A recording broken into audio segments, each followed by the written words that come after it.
Hello dear students, welcome back to our YouTube channel. आज हमारा lecture 3 start होने वाला है, कॉन्सेप्ट ऑफ डिस्पैरिटी पार्ट 2 का। लास्ट लेक्चर में हमने कंप्लीट कर लिया था अपने चैप्टर का इंट्रोडक्शन, जिसके साथ साथ लेक्चर 2 में हमने मेजर्स टू कॉम्बैट इनइक्वालिटी जो है वो कंप्लीट कर लिया था। आज हम स्टार्ट करने वाले हैं inter group conflicts in India. तो किस तरीके से डिफरेंट रिलीजन्स, डिफरेंट ग्रुप्स जो है जिसके बीच में कॉन्फ्लिक्ट्स होता है, फाइट्स होती है, वायलेंसेस होता है, तो उनके क्या क्या रीजन्स हो सकते हैं, क्या क्या कॉजेज हो सकते हैं, आइए देखते हैं। Now in India several groups को एग्जिस्ट, यानी कि इंडिया जो है एक ऐसी कंट्री है जहाँ पर डाइवर्सिटी है। डाइवर्सिटी का मतलब होता है बहुत सारे रिलीजन्स हैं, बहुत सारे कल्चर्स हैं यहाँ पर जो एग्जिस्ट करते हैं। कुछ रिलीजन जो इंडिया से ही ओरिजिनेट हुए हैं, कुछ है जो फॉरेन कंट्री से यहाँ पर आए हैं, राइट। तो बहुत सारे ग्रुप्स हैं यहाँ पर जो को एग्जिस्ट करते हैं, यानी आपस में साथ में रहते हैं। There exist a good degree of cooperation and tolerance amongst various group. अब इसी के साथ साथ जो है आपस में मिलजुल कर रहते हैं, कोऑपरेशन भी है, टॉलरेंसेस भी है, उसी के साथ साथ एक दूसरे ग्रुप की रिस्पेक्ट्स भी जो है वो यहाँ पर एग्जिस्ट करती है। However, at times there are intergroup conflicts mainly due to conflict of interest। लेकिन यहाँ पर बोला जा रहा है कई बार इन ग्रुप्स के बीच में कॉन्फ्लिक्ट भी होता है, that is due to conflict of interest. यानी कि कॉन्फ्लिक्ट का मतलब होता है जब आपस में आप दो लोगों की सोच नहीं मिल रही होती है, तो जो अपोजिशंस होते हैं तो बेसिकली उसको हम कॉन्फ्लिक्ट्स बोलते हैं यहाँ पर।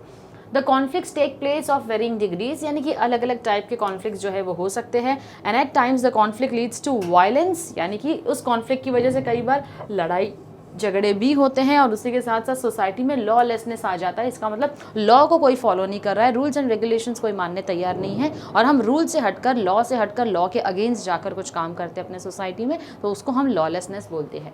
अब major intergroup conflicts in India briefly explain. अब क्या ऐसे इंटरग्रुप कॉन्फ्लिक्ट है जो इंडिया में होते हैं? सबसे पहला है आपका कम्युनलिज्म। कम्युनलिज्म जो है वो क्या होता है exactly? It is a belief और an ideology of a social, political और रिलीजियस ग्रुप। किसी भी सोशल, पॉलिटिकल या रिलीजियस ग्रुप का एक बिलीफ और एक आइडियोलॉजी होता है। किस चीज़ को लेकर ये आइडियोलॉजी होता है? Basically that their religion and practices are superior to those of other groups. यानी कि हर किसी को जब ये लगता है कि मेरा रिलीजन बेस्ट है, मेरे रिलीजन की प्रैक्टिसेस जो है वो बेहतर है और सही है, तो सोसाइटी में एक क्या होता है, कॉन्फ्लिक्ट क्रिएट हो जाता है अदर रिलीजन्स या अदर ग्रुप्स के साथ में। उसको हम बोलते हैं यहाँ पर कम्युनलिज्म। बेसिकली हर किसी को लगता है हमारा रिलीजन और रिलीजियस प्रैक्टिसेस जो है वो सही है। Next we have is communalism is oppose to secularism. Secularism का मतलब होता है यहाँ पर हर एक रिलीजन को इक्वली ट्रीट करना और रिस्पेक्ट करना। तो कम्युनलिज्म जो है वो सेक्युलरिज्म का क्या है? अपोजिट है। क्यों? क्योंकि यहाँ पर हम सबको इक्वली ट्रीट कर रहे हैं, रिस्पेक्ट दे रहे हैं। कम्युनलिज्म में हम क्या करते हैं? हर कोई अपने ही रिलीजन्स को ज़्यादा प्रेफरेंस देता है। Now, according to Prabha Dixit, communalism is a political doctrine। Communalism जो है वो एक पॉलिटिकल डॉक्ट्रीन है which makes use of religious and cultural differences to achieve political ends. यानी कि ये एक ऐसा पॉलिटिकल गेम है जहाँ पर क्या होता है, क्यों ये पॉलिटिकल गेम खेला जाता है, कौन से बेसिस पर? रिलीजियस और कल्चरल डिफरेंसेस के बेसिस पर, टू अचीव पॉलिटिकल एंड्स। यानी कि कोई ना कोई पॉलिटिकल मुद्दा जो है वो होना ज़रूरी है, राइट। तो वो मुद्दे के बेसिस पर ही क्या होता है, ये पॉलिटिकल गेम खेला जाता है रिलीजियस और कल्चरल प्रैक्टिसेस के ऊपर। क्योंकि हमारे जो अलग अलग ग्रुप्स एग्जिस्ट करते हैं, हर एक के कल्चर और रिलीजियस में डिफरेंसेस है, तो उन्हीं डिफरेंस को पकड़ कर क्या किया जाता है, अपने पॉलिटिकल मुद्दे को सामने रखा जाता है। Now according to Collin English dictionary, communalism refers to loyalty to the interest of one's own ethnic group rather than to society as a whole। यानी कि हमारी जो लॉयल्टी ऑफ इंटरेस्ट है, हमारी जो लॉयल्टी है वो सबसे ज़्यादा हमारी खुद की रिलीजियस या हमारी खुद की एथनिक ग्रुप जिसको हम बिलोंग करते हैं उसकी तरफ ज़्यादा है, तो हम उसको ज़्यादा इंपॉर्टेंस दे रहे हैं as compare to other groups which are already existing in to the society. तो ये है आपका कम्युनलिज्म का डेफिनेशन जो दिया है कॉलिन ने, जो कि इंग्लिश डिक्शनरी में है। Now continuing with the same part, a communal group promotes the interest of its own members and in doing so may even be hostile to the interest of other groups or communities। अब यहाँ पर क्या होता है, communal group जो है वो अपने कम्युनिटी को इतना ज़्यादा प्रमोट करने पर लगे हुए रहते हैं, अपने इंटरेस्ट को और ज़्यादा प्रमोट करने पर लगे हैं, जिसकी वजह से कई बार वो क्या करते हैं, अपोज चले जाते हैं अदर ग्रुप के। उसी की वजह से जो कॉन्फ्लिक्ट क्रिएट होता है जो कि वायलेंस में भी तब्दील हो सकता है। The communal groups try to provoke other groups through their fundamentalist speeches and actions that leads to violence and lawlessness in the society. तो बेसिकली कम्युनल ग्रुप्स जो है वो प्रोवोक करते हैं, लोगों को और उकसाते हैं किस चीज़ के लिए, ताकि अदर ग्रुप्स के अगेंस्ट में तुम भी क्या करो, खड़े हो जाओ। अब ये कैसे उकसाते हैं, किस तरीके से? फंडामेंटलिस्ट स्पीचेस देकर, यानी अपनी ऐसी भड़काऊ भाषण देते हैं, स्पीचेस देते हैं, जिससे कि क्या हो जाता है, सोसाइटी में कम्युनलिज्म का माहौल जो है वो और ज़्यादा बिगड़ने लग जाता है।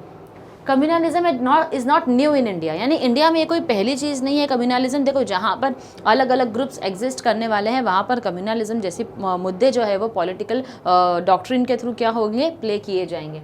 For centuries there were communal tensions specially between Hindus and Muslims. तो बेसिकली सदियों से ये चला आ रहा है जहाँ पर हिंदूज और मुस्लिम्स एक ऐसी दो कम्युनिटी जिनके बीच में ज़्यादा टेंशंस है। ऑफकोर्स सिर्फ हिंदू और मुस्लिम के बीच में नहीं है, और भी ऐसे बहुत सारे रिलीजन्स या हमारे अलग अलग what do we call it as sections और कास्ट, जिसके बीच में ग्रुप्स जो है जिनके बीच में प्रॉब्लम्स हैं, लेकिन सबसे ज़्यादा हिंदूज एंड मुस्लिम्स के बीच में जो है वो कम्युनल टेंशंस काफ़ी ज़्यादा सेंचुरीज से रहे हैं। Communal conflicts reached a peak during the days of India's partition इन 1947। अब ये जो कम्युनल टेंशंस हमारी कंट्री में आए हैं, इसकी शुरुआत जो है, इसकी जो जड़ है, ये कहाँ से रही है? जब 1947 में इंडिया का पार्टीशन हुआ था, आज़ादी के टाइम पर जब पार्टीशन हुआ था, तो तभी जो है उसकी जड़ें जो है वहाँ से क्या हो गई है, शुरू हो चुकी है। Since the creation of Pakistan, Muslims have become a stereotype for accusation as anti national and anti social. अब क्योंकि पाकिस्तान क्रिएट हुआ, जब पाकिस्तान ने डिमांड किया कि हमको एक अलग से मुस्लिम कंट्रीज चाहिए, तो वहाँ पर क्या होने लगा, एक स्टीरियोटिपिकल सोच जो है वो फॉर्म हो गई मुस्लिम्स को लेकर, कि मुस्लिम्स को हमेशा क्या माना जाता है, अक्यूज़ किया जाता है कि आप एंटी नेशनल और एंटी सोशल हो, यानी कि आप हमेशा नेशन के अगेंस्ट हो, आप हमारे नेशन से प्यार नहीं करते हो। Now the religious and political fundamentalist are responsible for violent clashes between Hindus and Muslims. अब ये जो सोच आई है मुस्लिम्स को लेकर कि आप एंटी सोशल हो या एंटी नेशनल हो, ये सोच जो है वो कहाँ से क्रिएट हुई? कभी किसी मुस्लिम ने बोला है क्या, या कभी किसी हिंदू ने बोला है? नहीं, ये सोच को क्रिएट करने वाले रिलीजियस और पॉलिटिकल फंडामेंटलिस्ट हैं, जिन्होंने क्या किया है, ये सोच को लोगों के बीच में ज़्यादा फैलाई है। Such clashes affect not only the two communities but also the other communities। अब ये जो दोनों के बीच में मनमुटाव है, ये जो clashes है, ये सिर्फ उसी कम्युनिटी के बीच में नहीं प्रॉब्लम्स क्रिएट करती है, दूसरी कम्युनिटीज़ के साथ भी क्या करती है, प्रॉब्लम्स क्रिएट करती है।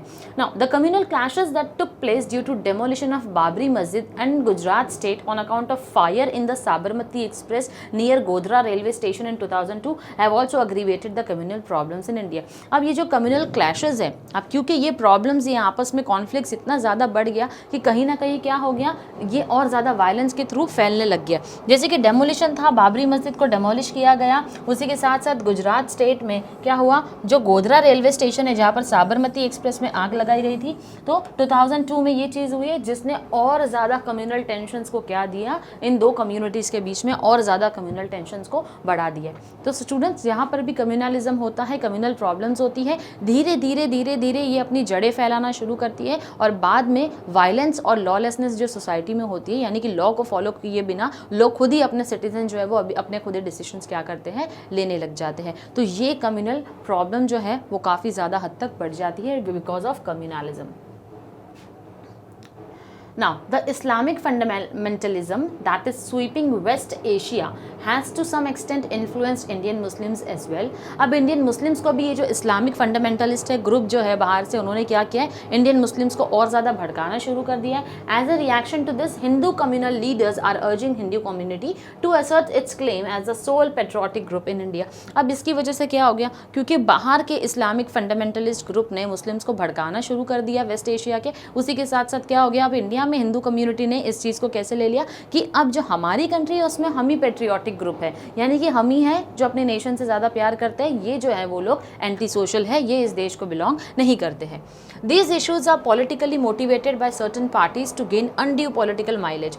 अब ये सारे इशूज़ जो कम्युनलिज्म के थ्रू आए हैं वो ऐसे टेंशन से, ऐसे प्रॉब्लम से जो क्या क्रिएट करते हैं, जो पॉलिटिकल पार्टीज़ है वो इन्हीं मुद्दों को उठाकर क्या करती है, पॉलिटिकल गेम जो है वो खेलती है। Apart from Hindu Muslim communalism there are also cases of Hindu Sikh communalism, Hindu Christian communalism. अब जैसे मैंने आपको बोला सिर्फ इन दो कम्युनिटीज़ के बीच में प्रॉब्लम नहीं है, हालांकि प्रॉब्लम इनकी ज़्यादा दिक्कत आती है, लेकिन इसी के साथ साथ अदर ग्रुप्स भी एग्जिस्ट करते हैं जिनके साथ साथ कम्युनलिज्म का प्रॉब्लम है। तो Hindu and Sikh, Hindu and Christian, इनके बीच में भी कम्युनल टेंशन्स और प्रॉब्लम्स क्या है, हमेशा से रही है।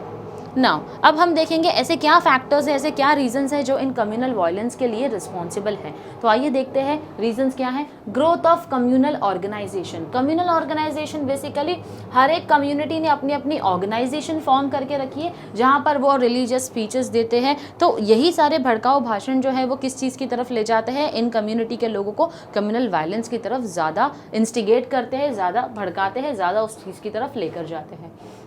नेक्स्ट है हमारे political parties. The backdoor support to communal activities by political parties help to gain political mileage. अब पॉलिटिकल माइलेज बेसिकली यहाँ पर बोला जा रहा है कि ये जो कम्युनल टेंशन्स हमारी सोसाइटी में रही है, ये पॉलिटिकल लोग जो होते हैं वो इसका अनड्यू एडवांटेज लेते हैं। तो कहीं ना कहीं कम्युनल जैसे मुद्दे को लेकर, रिलीजन जैसे मुद्दे को लेकर क्या करते हैं, अपना एजेंडा बनाते हैं ताकि वो अपनी पॉलिटिक्स में उस पार्टी को क्या लेकर आ सके, उस पार्टी को रूलिंग पार्टी में लेकर आ सके।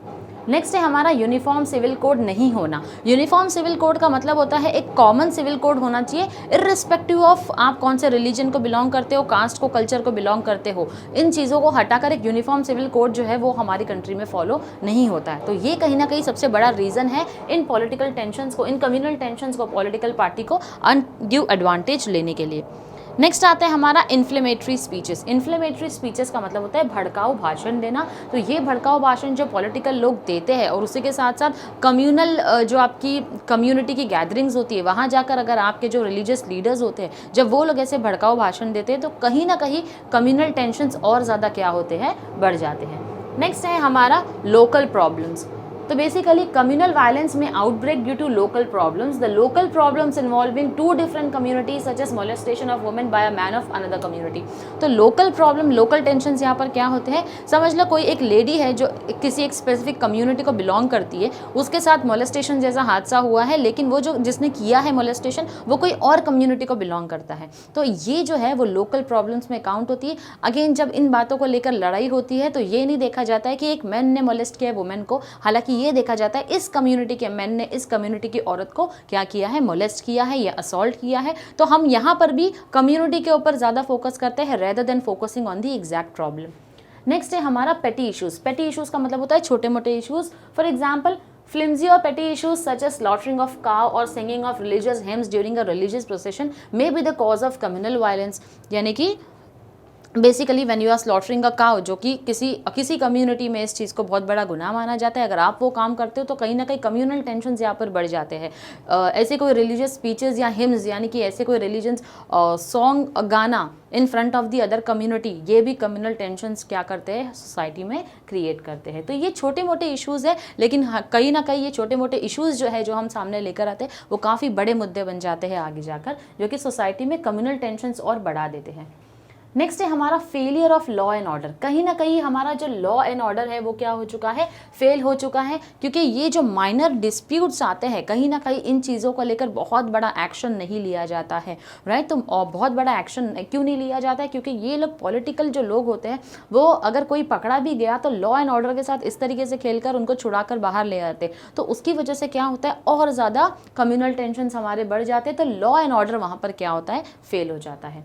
Yatras by political leaders that have resulted in several riots in several states such as Rajasthan, Gujarat, Madhya Pradesh, Uttar Pradesh and Bihar. तो ये जो यात्रा निकलती है पॉलिटिकल लीडर्स की, क्यों निकलती है, बेसिकली जब उनका एजेंडा अगर रिलीजन के बेसिस पे होगा या कम्युनिटी के बेसिस पे होगा तो वो लोग ये ऐसे यात्राज निकालते हैं जहाँ पर वो लोग और ज़्यादा इन्फ्लेमेटरी स्पीचेस का यूज़ करते हैं और ज़्यादा लोगों को क्या करते हैं, भड़काने का काम करते हैं।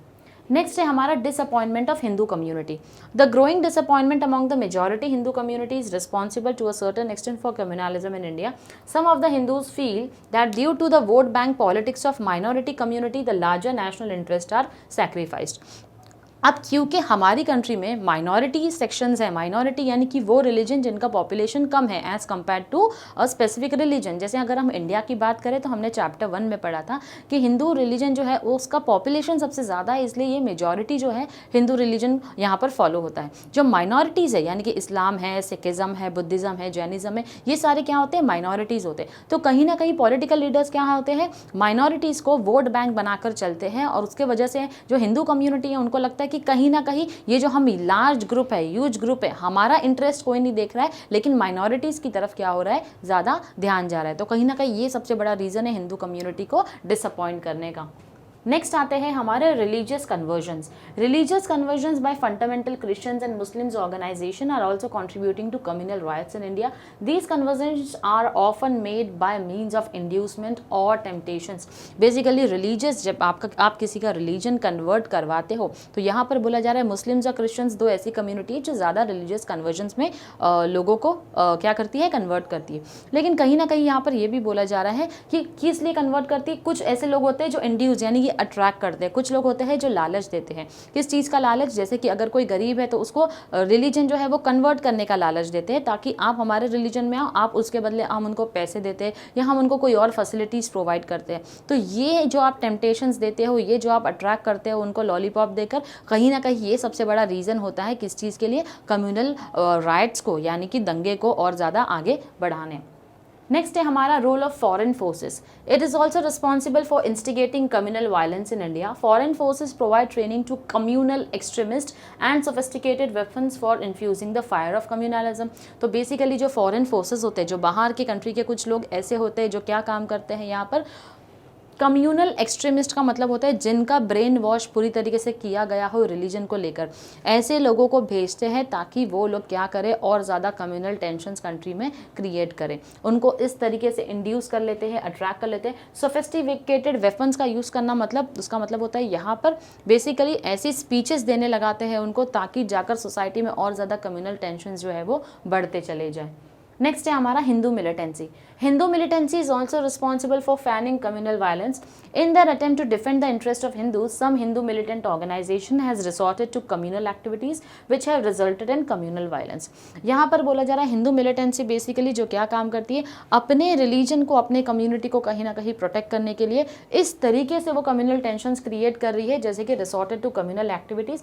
अपने रिलीजन को प्रोटेक्ट करने के लिए अपने ही रिलीजन की कम्युनल एक्टिविटीज़ को इस तरीके से परफॉर्म करती है जो कि और ज़्यादा सोसाइटी में क्या करता है, कम्युनल टेंशन्स और वायलेंस को बढ़ावा देता है।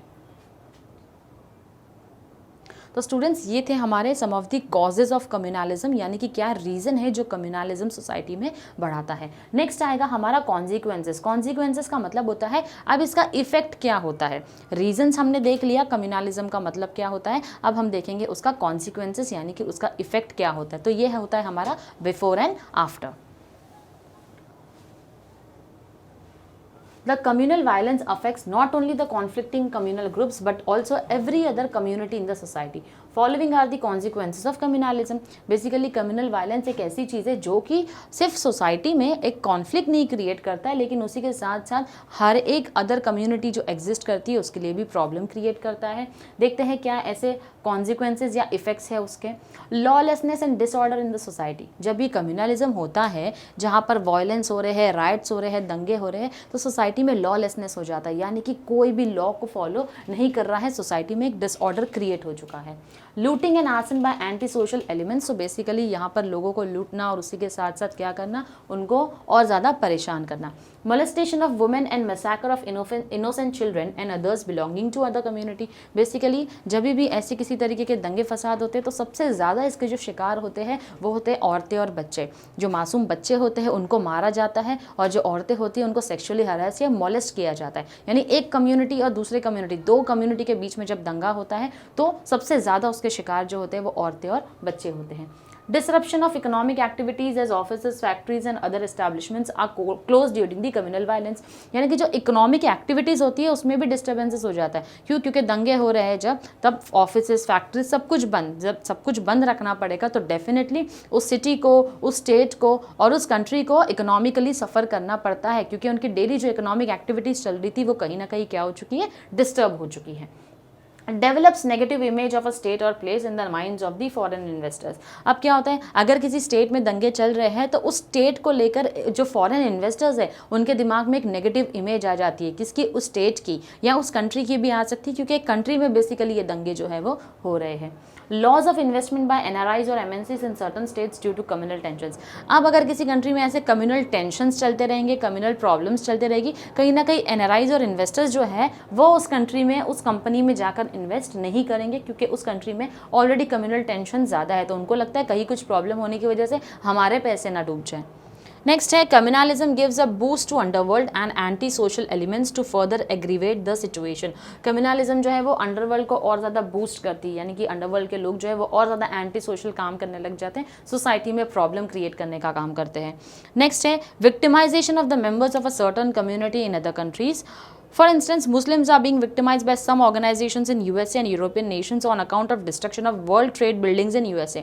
अब ऐसा हुआ था कि वर्ल्ड ट्रेड बिल्डिंग्स जो हमने देखा था, क्या हुआ था बेसिकली, उसके ऊपर हमला हुआ था, अटैक हुआ था। कहीं ना कहीं वो एक ऐसी चीज़ है जो कम्युनल टेंशन क्रिएट करती है। आज भी लोगों को, जो मुस्लिम्स हैं, वो अगर दूसरे कंट्री में रहे तो उनको क्या माना जाता है, बेसिकली एक्सट्रीमिस्ट ग्रुप माना जाता है। उनको आज भी वहाँ पर डिस्क्रिमिनेट किया जाता है इस बेसिस पे कि तुम्हारी कम्युनिटी के लोग थे जिन्होंने क्या किया था, वर्ल्ड ट्रेड सेंटर को क्या किया था, उड़ाया था। तो आज कहीं ना कहीं उस चीज़ का इफेक्ट आज तक चलता हुआ आ रहा है, यानी कि करता कोई है लेकिन उसका जिम्मेदार जो है वो पूरी उस कम्युनिटी को ठहराया जाता है। तो ये उसका इफेक्ट होता है कम्युनलिज्म का, करता कोई है लेकिन भरता कोई दूसरा ही है उसके लिए। तो ये थे कुछ हमारे कॉन्सिक्वेंसेज यानी कि इफेक्ट्स हमारे कम्युनलिज्म के। अब आता है measures to resolve communalism. Measures यानी कि अब हमने प्रॉब्लम देख लिया, प्रॉब्लम का इफेक्ट देख लिया, अब हमको देखना है कैसे इस प्रॉब्लम को सॉल्व किया जाए, तो उसका सोल्यूशन देखेंगे हम।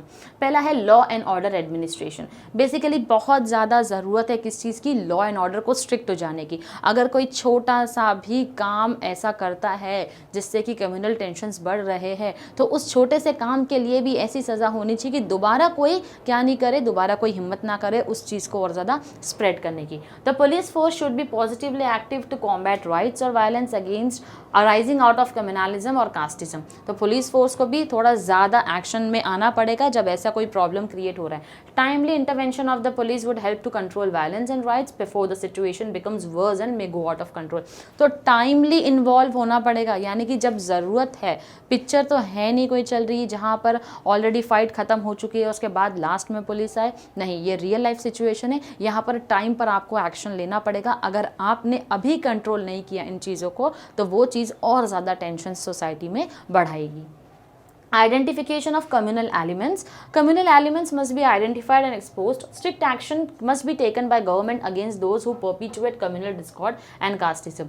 यानी कि ऐसे लोग जो ये communal tensions create करने का communal problem create करने के लिए आगे बढ़ रहे हैं, ऐसे लोगों को identify करो, ना कि लोगों को ऐसे हर एक elements को identify करो। For example, social media जो हमारा आज काफ़ी ज़्यादा फेमस है, लोग इसके ऊपर पोस्ट करते हैं communal violence से रिलेटेड, कम्युनिटी से रिलेटेड पोस्ट करते हैं। कहीं ना कहीं अगर ये सारी चीज़ें सोसाइटी में डिस्ट्रप्शंस क्रिएट कर रही है, डिस्टर्बेंसेस क्रिएट कर रही है, तो इन सारे एलिमेंट्स को आइडेंटिफाई करो और उसके ऊपर एक्शन इमीडिएटली लेना चाहिए। Education. Educational curriculum should give equal importance to all religions. The education system should create an atmosphere of trust and cooperation among the followers of different religion. For this purpose, teachers must be adequately trained to develop communal harmony among the students. Students should be motivated to influence parents, neighbors, community leaders and other towards communal harmony. अब यहाँ पर बोला जा रहा है education जो है, of course education बहुत बड़ा रोल प्ले करता है। तो एजुकेशन करिकुलम जो है, सिलेबस जो है वो इस तरीके का होना चाहिए जहाँ पर हर एक रिलीजन को इक्वल इंपॉर्टेंस मिलना चाहिए। हर रिलीजन के बारे में उसके अंदर पढ़ाई होनी चाहिए। जैसे हमने अपने चैप्टर 1 में देखा था, अलग अलग रिलीजन्स हमने पढ़े हैं, उस रिलीजन्स की क्या मान्यता है हमने देखा था, क्या चीज़ें फॉलो होती है उसके अंदर, क्या चीज़ों को करने के लिए रोका गया है। तो ये सारी जब एजुकेशन नॉलेज आप बच्चों को दोगे तो एक रिस्पॉन्सिबिलिटी टीचर्स की भी होती है कि सोसाइटी में अपने स्टूडेंट्स को इस तरीके से एजुकेट करे कि वो इन चीज़ों का, इन रॉन्ग एलिमेंट्स का, इन कम्युनल एलिमेंट्स का हिस्सा ना बने। स्टूडेंट्स का भी रोल होता है। क्या रोल होता है? जब आप ये सारी चीज़ें पढ़ रहे हो और घर पे कुछ लोग ऐसे हैं, नेबर्स में कुछ लोग ऐसे हैं, सोसाइटी में कुछ लोग ऐसे हैं जिनको इस चीज़ के बारे में नॉलेज नहीं है, तो आपका फ़र्ज़ बनता है कि आपने जो एजुकेशन ली है उसको जाके आप प्रैक्टिकली इम्प्लीमेंट करो। जो आप सीख कर आए हो कि कम्युनल एलिमेंट से कैसे दूर रहा जाए, आप अपने साथ और 10 लोगों को सिखाओ कि कैसे हमको ये सारी चीज़ें फॉलो नहीं करनी है। तभी जाकर कोई स्टूडेंट, कोई टीचर एक रिस्पॉन्सिबल सिटीज़न बनता है। नेक्स्ट है हमारा रोल ऑफ मीडिया। अब ये जो मीडिया है हमारी बहुत इंपॉर्टेंट रोल प्ले करती है, क्योंकि यहाँ पर क्या होता है, media should expose the ulterior motives of certain selfish leaders who sow the evil seeds of communalism and casteism.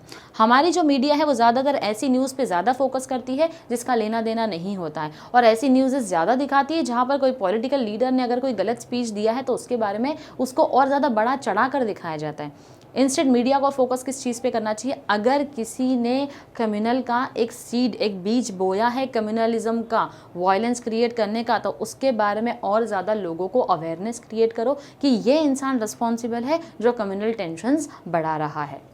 Public awareness campaign in mass media must be undertaken by the government and NGOs advocating communal harmony. The frequent repetition of such campaigns may act as a constant reminder to people not to indulge in communal activities and to work towards communal harmony. यानी कि ऐसे publicity campaigns आने चाहिए और बार बार इन campaigns को दोहराओ, क्योंकि human brain इस तरीके से काम करता है। आप लोग एडवर्टाइजमेंट देखते हो टीवी में, यस, बार बार एडवर्टाइजमेंट देखते हैं, अब हमको वो एडवर्टाइजमेंट याद हो जाता है, तो कहीं ना कहीं क्या हो जाता है, हमारे लिए बहुत ही यूज़फुल हो जाता है वो एडवर्टाइजमेंट, जब हमको हमारी लाइफ में कहीं उसकी ज़रूरत पड़ती है, उस प्रोडक्ट या सर्विस जिसकी एडवर्टाइजमेंट हो रही है। सिमिलरली बार बार ऐसे कैंपेन्स को टीवी पे रन करते जाना चाहिए, जिससे कि लोगों को समझ में आए कि कम्युनल टेंशंस हमको क्रिएट नहीं करनी है, कम्युनल हार्मनी यानी कि पीस और शांति बनाकर जीना है, ना कि सिर्फ अपनी कम्युनिटी में, दूसरी कम्युनिटी के साथ में भी हमको पीस और हार्मनी के साथ जीना है। तो ये चीज़ें, ऐसे कैंपेन्स का इनिशिएटिव गवर्नमेंट्स को भी लेना चाहिए, कई सारे नॉन गवर्नमेंट ऑर्गेनाइजेशन जिनको हम NGO बोलते हैं, उनको भी ये इनिशिएटिव्स लेना ज़रूरी है, ताकि सोसाइटी में कम्युनल हार्मनी बनी रहे। Role of religious leaders. Now, religious leaders of all faiths can play a leading role to develop communal harmony. Religious leaders should meet regularly to discuss ways and means to ensure communal harmony.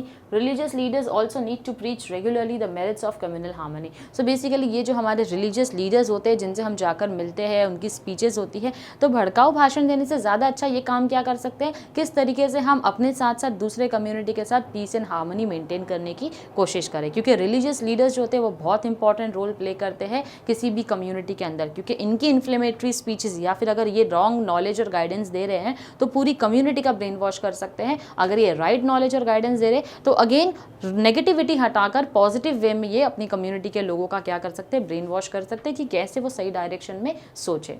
Next आता है हमारा D recognition of communal political parties.